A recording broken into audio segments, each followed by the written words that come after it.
Okay, what's up guys? Welcome back to another video. Let's try to get this one to 2,000 likes. If you've been enjoying the daily Gotham Knights uploads, be sure to subscribe and turn on the notification bell as well if you've been enjoying the videos. Okay, we have another Q&A with the Games Montreal developers behind the forthcoming Bat Family video game called Gotham Knights. This article is titled Gotham Knights Devs on If Batman is Really Dead, Gameplay Structure, and more in the Gotham Knights games. Let's hop right into it. After rumors, teases, and a few unexpected leaks, Games Montreal's Batman game has stepped out of the shadows. Except, it turns out it's not a Batman game as much as a Bat Family game.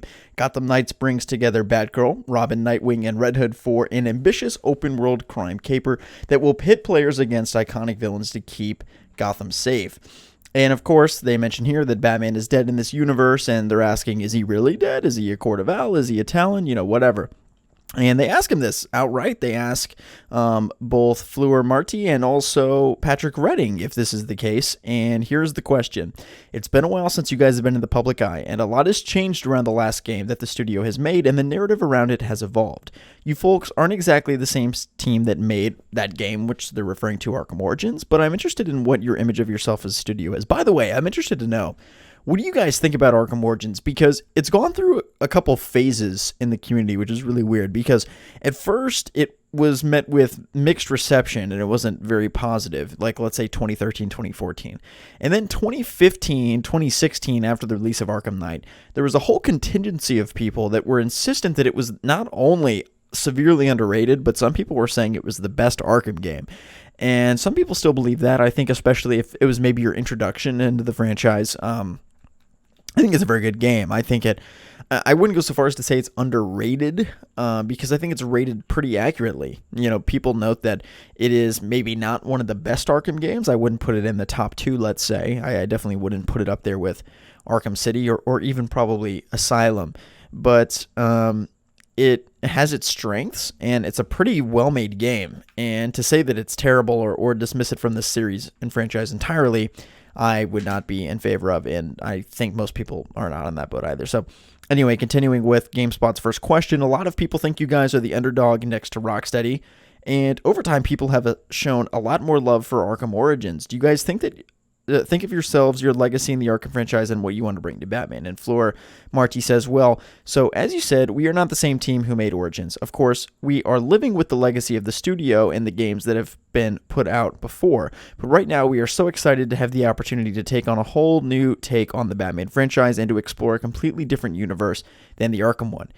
This is very interesting what she says here. We are not the team who made Origins. And this next sentence, she says, of course we are living with the legacy of the studio and the games that have been put out before. That kind of seems like, I don't know. I mean, it seems like she's making it seem as though the team is entirely different. I mean, surely some people have been kept the same. They're making it seem like it's an entirely 100% different team. The only thing in similarity is, you know, the last game and that they've made in the name of the studio. And I don't think that that's accurate, but anyway. And just to introduce to the gaming world of the Batman family and present this, we call them the New Guard, those new heroes. They're young and they're full of possibilities and opportunities. That's referring to Batgirl, Red Hood, etc.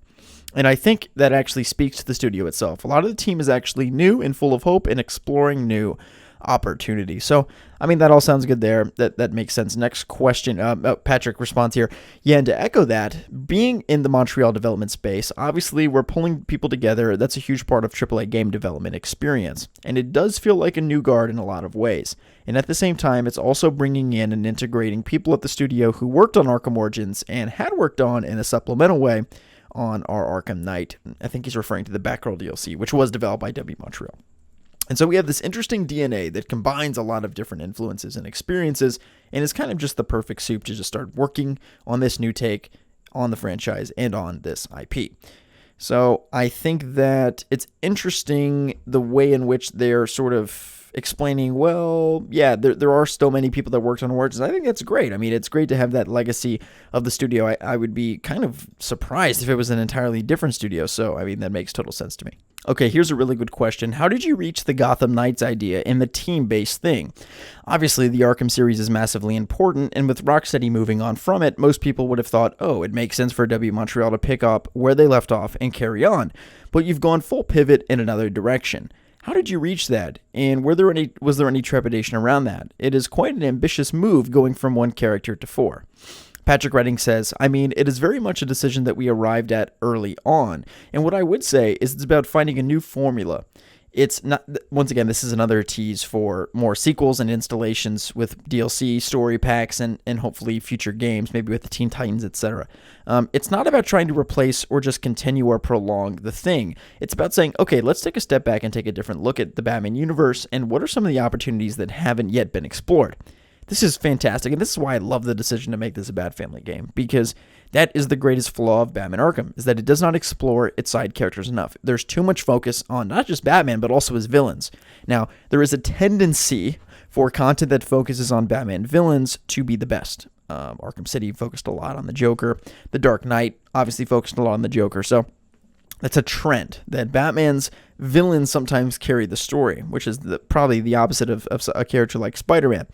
Nonetheless, let's continue. And I think that the first thing that we arrived at here was having an amazing Bat Family. We have a bunch of characters who, while they have some sort of Batman crime-fighting DNA, all are different, distinct in terms of style and the play that they support, their temperament, their narrative background. And I think we love that about what we loved about that was that they're all crime fighters in their own right, even at the start, but there's clearly a lot of room for growth, right? There's room for each of the 4 characters to evolve and become something that's really different and special. And you see it explored from time to time in the comics, in the movies, and other media. And we said, this is an area that we haven't really dug into, which is what happens when I, as a player, find this hero that really matches my style and whole sensibility. Then I'm allowed to kind of grow them into knighthood in a sense, then turn them into Gotham's new Dark Knight. That is really impactful, and it shows that they want these characters to grow from beginning to end of the game, and that's the main thing that we've wanted to see, is like those character moments that we maybe didn't get in Arkham Knight as well. And they also mentioned that after your night of crime fighting in the Belfry, that's your time to have the mask off and interact with other members of the Gotham Knights, interact with Alfred. And I think that that is fantastic as well, because I really do want to see these characters interact and develop relationships with one another. Marty says, as it relates to Gotham City, it was also, what bomb can we throw there and to shake things up too? So now they're talking about changing the Arkham Knight map and evolving from that. So what bigger bomb can we do to say Batman is gone? How does it affect the city? How does it affect the criminals or the villains that start to crawl out of the shadows? It's very much about, shaking up the status quo and bringing new life to all of this.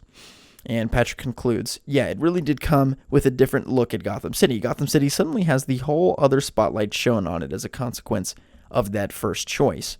So I think he's discussing basically building the map to be lived in and definitely making improvements upon the Arkham Knight map. And this map is going to be, you see a train right here. This is a populated map with civilians, the sort of Times Square looking thing. This is the Belfry right here. We see a huge bank, skyscrapers, and this all looks absolutely fantastic, and I cannot wait to see more from the map. And now we're going to delve into, is Batman really dead? This is what you clicked on the video for, and here we go. Right, so the Batman thing. Bruce Wayne, Batman, he's dead, right? And are we talking about dead, undercover dead, Lazarus Pit dead? What kind of dead are we talking about here? Patrick Redding says, dead. Dead? Yes, he's dead. He's dead from the start of the game. So is it fair to say that Bruce Wayne Batman will not be in the game? Patrick Redding says not playable. Marty says, no. Only characters that you can play as are Batgirl, Robin, Nightwing, and Red Hood. Because the running theory is, he's embedded in the Court of Owls. This is what the GameSpot journalist is asking. Patrick Redding says, right, sure. Marty says, no. We all see the theories, but no, he's dead. So, wow. Okay, a lot to get into here. It's very interesting to note that there is a bit of a history with Arkham devs not being totally truthful about what game we're getting. And that is the thing. That's why I said, no matter what they say, there is going to be a subsect of people who do not believe them no matter what they say. Because the fact of it is, in Arkham City, they said that Hugo Strange was the main villain of the game. He was not. In Arkham Knight, they said that the Arkham Knight was an original character. That was not true. In Arkham Origins, it was marketed that Black Mask was the main villain of that game. That was not the case. So we haven't exactly had a squeaky clean record. And in the case of Arkham Knight, it was very similar to what they could be doing here. I'm not saying they're lying, but let's say that Batman is in the game.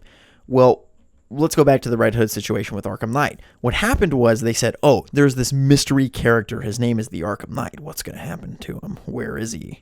Who is he? What do we know about him? And then as soon as they announced that, everyone was like, it's Jason Todd. It's obvious. And every single video was like, pretty sure this is Jason Todd. And then people started tweeting about this, and they're like, I'm pretty sure that's Jason Todd before the game even came out. And they were like, oh, shit, they're on to us. So what they said was, oh, it's not him. No, it's not. It's an original character. Original character. It is not any pre-existing Bat Family character. It's an original character, you see.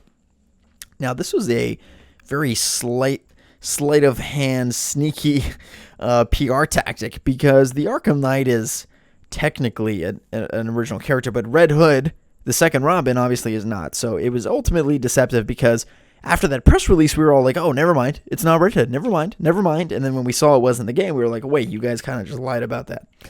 So obviously that is Rocksteady, not WB Montreal, but I'm just saying that I did a poll online after this came out, and I said, what percentage of you guys actually believe this? And let me see if I can find it really quickly.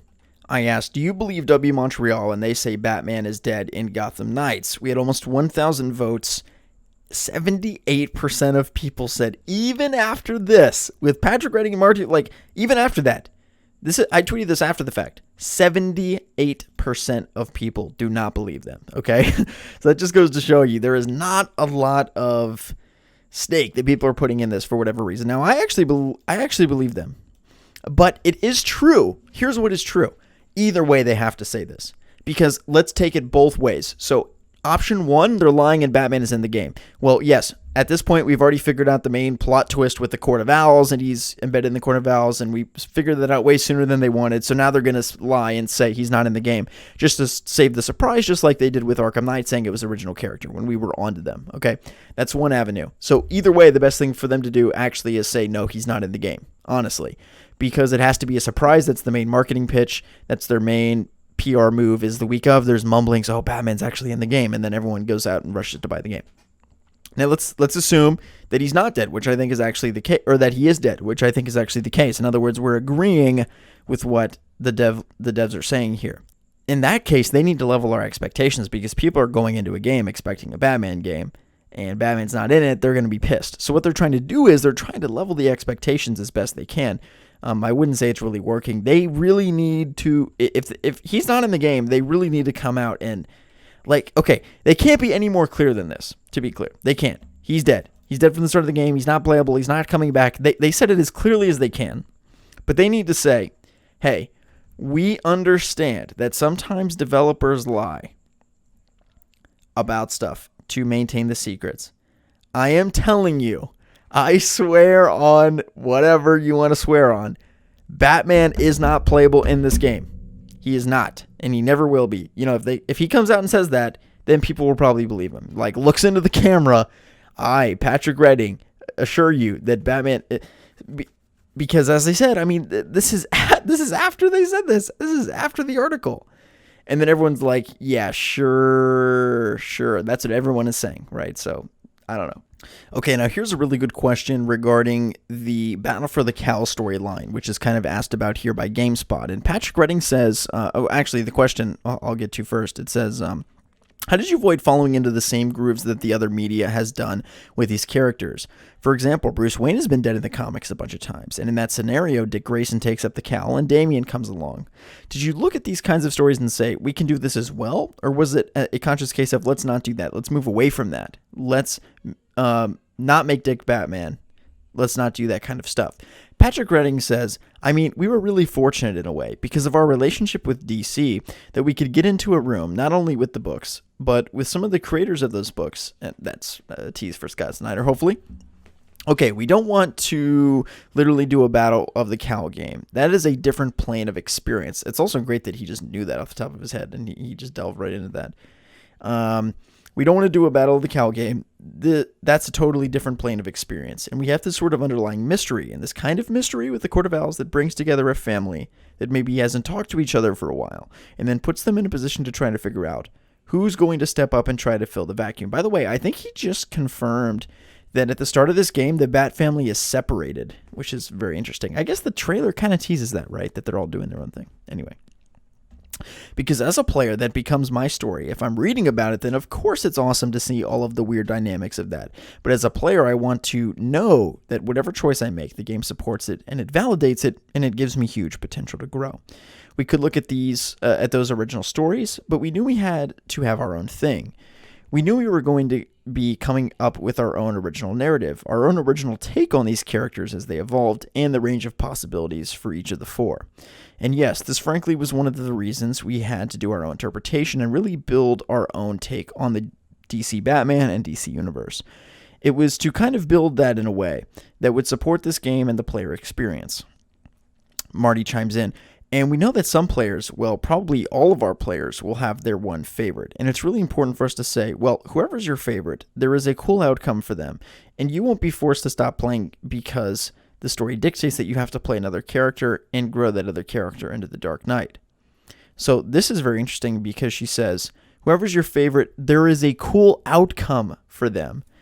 Is that a tease for like branching story where, as I said, the game is completely different if you play through it with Batgirl versus Nightwing? That would be very interesting if it's like 4 different stories based upon who you play as, or if it mixes together, that could create even more avenues. I don't know. That could be a lot of work, though. I don't know if they're going to do that. Okay, so now they ask about the involvement of Scott Snyder. A while back, Scott Snyder tweeted a reference to the Court of Owls before anything else had happened. And as we all know, Paul Dini worked on Arkham Asylum. What kind of relationship have you had with Scott Snyder? I'm glad they asked this. This is great. Okay, Patrick Redding says, yeah. I mean, one, it's been great in the sense that we originally arrived at this direction we wanted to take with DC right away. They were like, great, well, this is awesome if you guys want. And it was very much, if you want, we can get you into a room with Scott and Jim Lee and some other major stakeholders of the Batman universe, and you guys can go through your ideas on it. And we did. That's great. And honestly, it was a remarkably collaborative and really supportive relationship with that. Those guys, I mean, they're creators. So you could really put themselves in our shoes. They do both happen to be gamers. That helps. So we had an opportunity to get into a room for almost a full day with Scott and just kind of workshop these things and talk about the arcs that we were interested in. And he made recommendations, but it was very much that he understood that what we were doing was by its very nature going to be an original story. So as they alluded to here, this is not a Paul Dini relationship. Paul Dini wrote the story for Arkham Asylum. Okay, this is more workshopping, discussing, and chatting about their ideas, and Scott Snyder saying, hey, maybe do this, and them saying, well, it's our choice if we want to or not. So this is definitely not a Paul Dini relationship with Scott Snyder, and that is great context for us to get. I'm totally fine with that. It's just good to know. It's just important context there. How much does the game focus on the Court of Owls? You tease a load of other symbols and that kind of stuff. That's the thought that, oh, this is kind of like the origin setup where a bunch of different factions are attacking, like League of Assassins and that kind of stuff. Is it very much a Court of Owls story? Patrick Redding says, it's impossible for me to answer that question without giving away a bunch of stuff that I don't want to give away. Now, here's what I'll say. The Court of Owls is a really important foundational piece of the game because their connection to Gotham's history is part of how we made our Gotham. So our Gotham City, it's built upon 5 boroughs, and each of the boroughs has a history. It's connected to different families. It's very much a Gotham City that has been built up historically. And so obviously that's one of the big things that the Court of Owls gives us. So that is an allusion to the Thomas Elliot great-great-grandfather Easter egg in the Robin part where Robin jumps down to fight the Anarchy guys. That is kind of teased there, which is really cool to see. Does not having Batman limit the kind of villains that you were able to put in the game in any way? Obviously, people tie Batman to the Joker, but does that mean if there's no Batman, you can't have him, or that you can't have Hush show up? Can you have major other villains, or do they need to be a certain type of villain that can be applied to the entire family? Marty says, no, actually, I don't think this gives us any limit, so Joker not deconfirmed, on whatever we want, because those ones you mentioned, they're not just tied to Batman, they're tied to Gotham. That's at the heart. That's the connected piece. And so, yeah, the full answer is nope, it doesn't limit it. Patrick says, yeah, and I think one thing that's great is when Batman is gone, because of the weird relationship he has with villains, they're also struggling to reinvent themselves. So you have the heroes that are going on their arc of evolution, and then the villains. I mean, part of what makes the villains that we're going to be showcasing is that they're also in a position where they have to adjust their approach and their agenda That is very interesting. I don't know exactly how they're going to implement that, but that seems very cool. So one of the big questions is the actual format of the game and the gameplay structure. A lot of people are trying to find other points of reference to liken it to. And the one that keeps coming up is Destiny, where it's kind of this persistent universe. Damn, shots fired, trying to compare the game to Destiny. Can you in your own terms explain the game and how to play it? It's pretty simple. It's a third-person open-world RPG.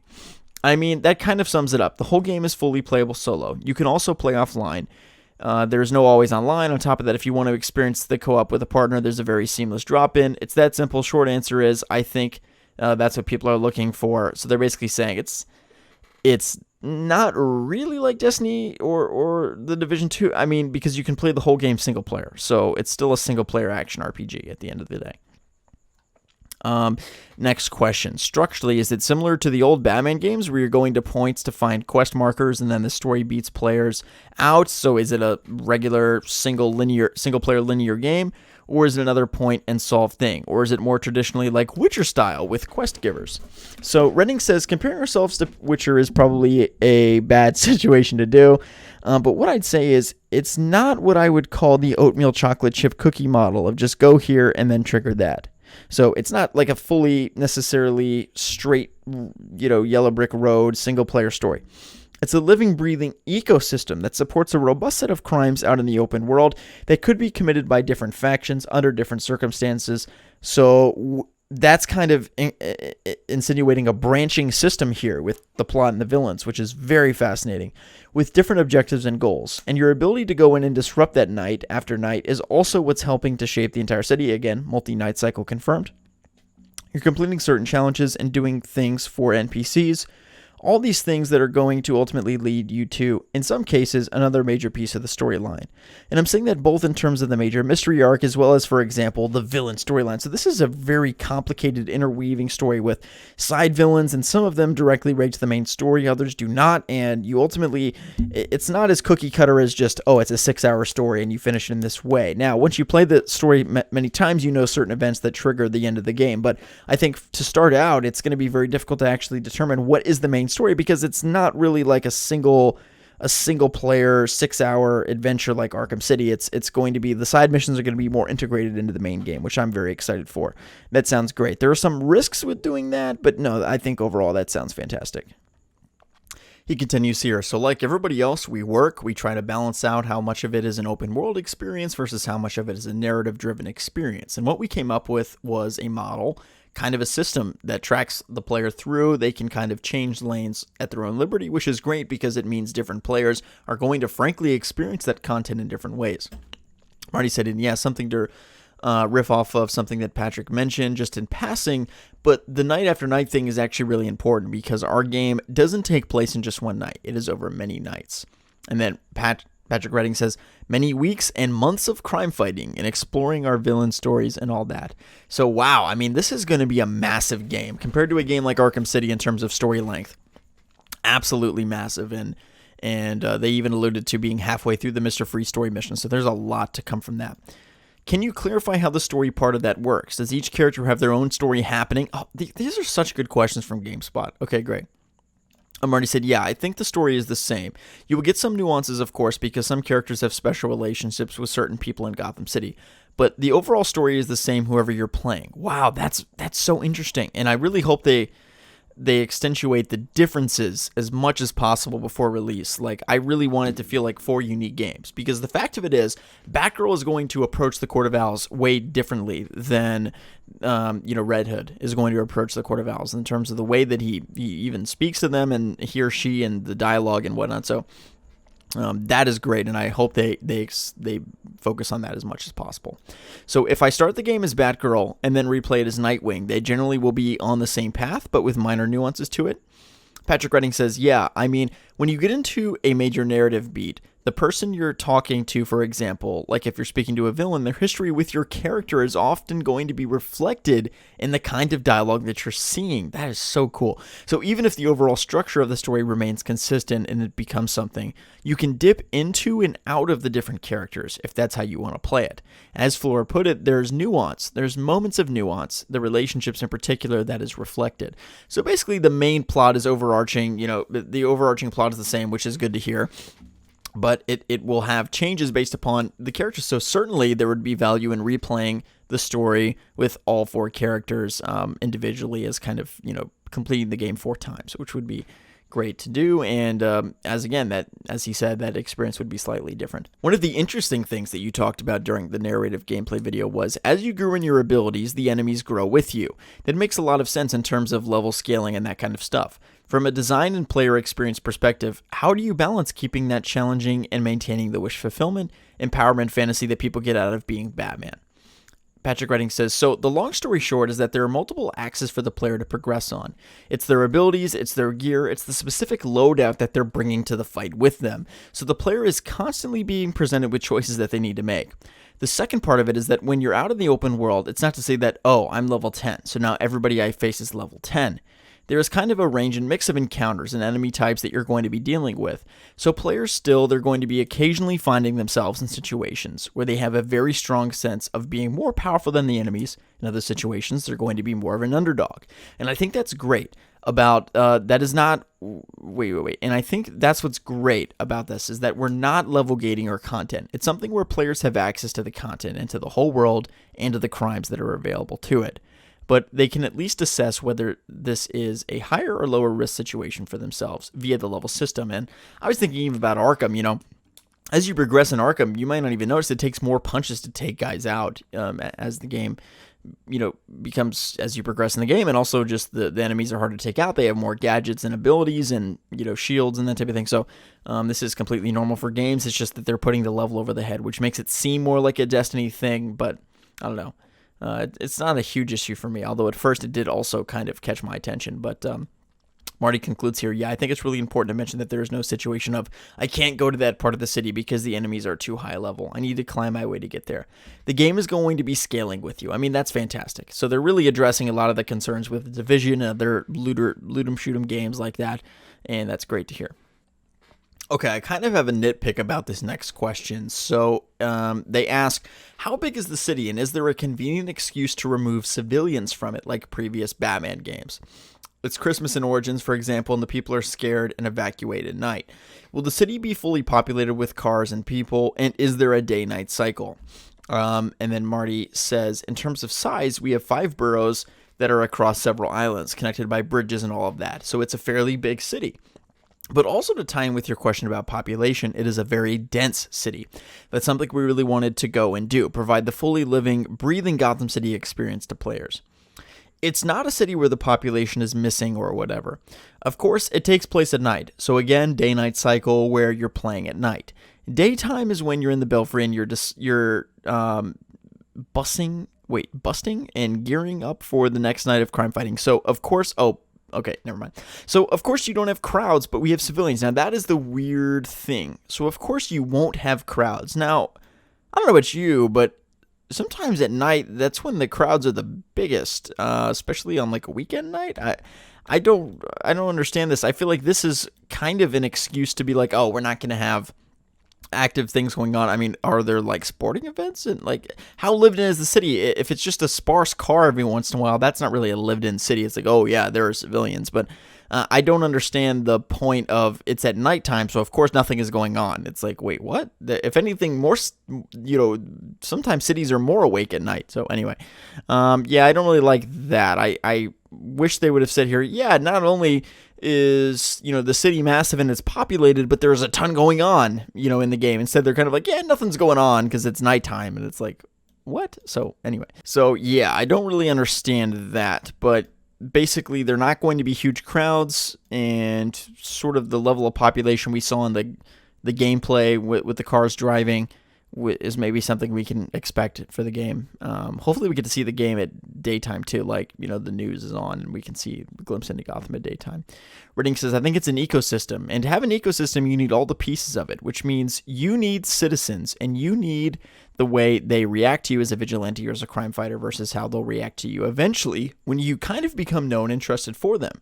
You have a police force that is ostensibly protecting the citizens, but doing it in the most brutal, heavy-handed fashion possible. Oh, so the police is being overly harsh on criminals. And then you have these criminal factions, and so the ecosystem demands a dynamic, very interactive version of Gotham.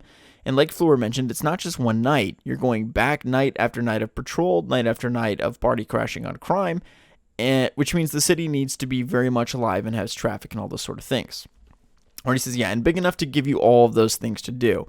And also, we like to think about it also in terms of layers, because as a crime fighter, a lot of what you're doing is patrolling the streets, but you're also gliding over it, parkouring through it, grappling. So it has that notion of layers. One quick follow-up. This is the final question.